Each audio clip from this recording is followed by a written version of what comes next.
Hey up! So if you're thinking of giving wild camping a go, firstly, good for you, you'll love it.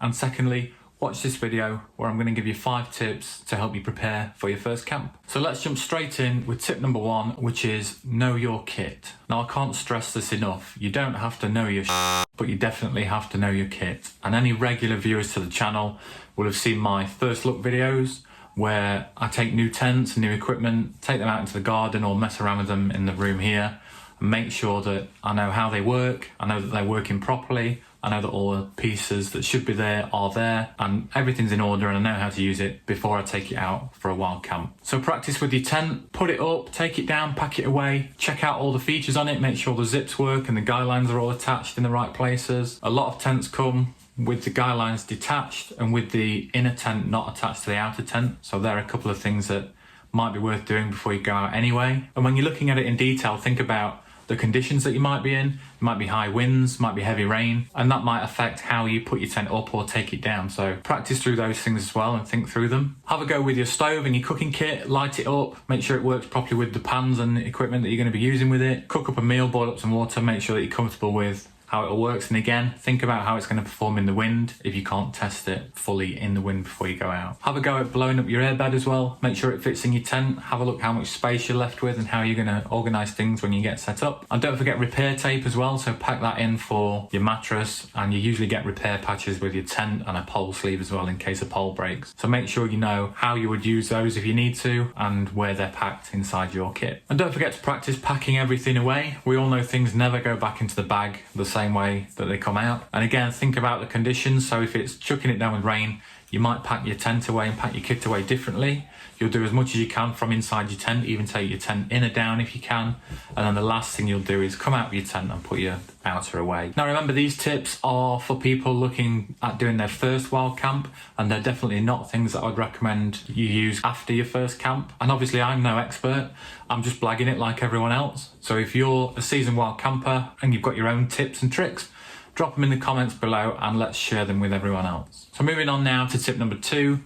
This one is go somewhere you know. Now a big part of wild camping is obviously to go exploring, find new places, find your own little spots that you can go camping in and keep to yourself and not tell anyone else about.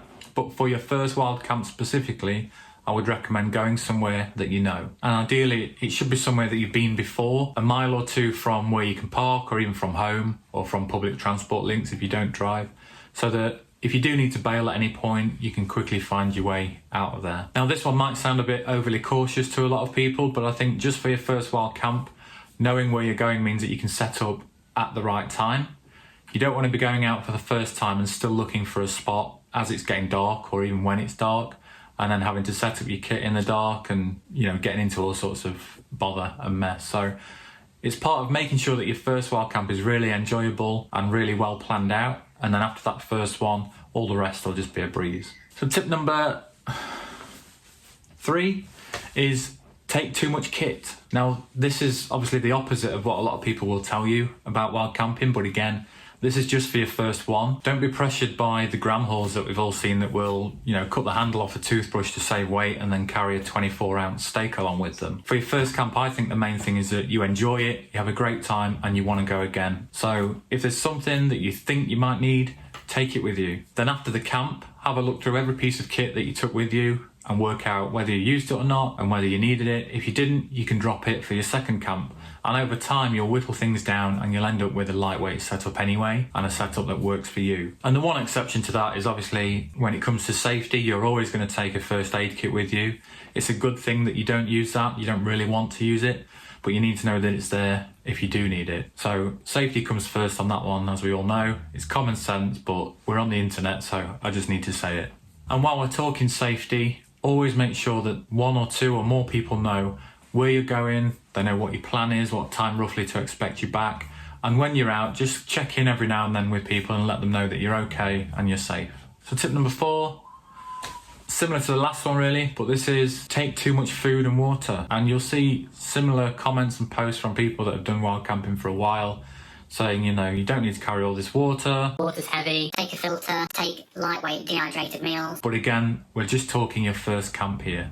And when you're out and you're hiking and you've got a big heavy load on your back, you'll be amazed how much energy your body needs, how much food you need and how much water you need just to do that and do the walking and the hiking. Your body will need a lot more fuel than what you're used to, and obviously it's vital that you stay hydrated, so it's better to have too much than not enough. To start with, I'd probably go as far as recommending that you took 2 litres of water per night just for drinking, plus any water that you're going to need for cooking and washing up and all that kind of stuff. It soon disappears, so take more than you need, and again, similar to the kit, work out how much you use on a camp and always keep a little bit extra just in case. And once you're sure that wild camping's for you, you probably want to consider investing in a water filter, and then you don't need to carry half as much water and you can get as much as you need when you're out, as long as you know where the water sources are. Okay, tip number 5 is the biggest tip of all, and that's just to get out and enjoy it. If you spend too long stalling, thinking about it, double checking all of your kit, checking routes, checking locations, getting stuck in that kind of planning phase,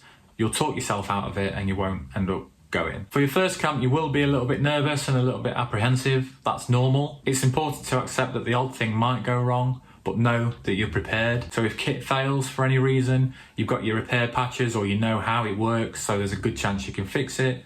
You've got your first aid kit should the worst happen, and you've thought through and planned how you're going to deal with any different weather conditions and wind and rain and all things like that. So yeah, tip 5 is just stop thinking too much about it, follow the basic rules and just do it. You won't regret it. And finally, even if you ignore all of these tips, the one thing you do need to do is make sure that you leave no trace. That means wherever you camp, take all of your rubbish and everything that you took out with you back home with you.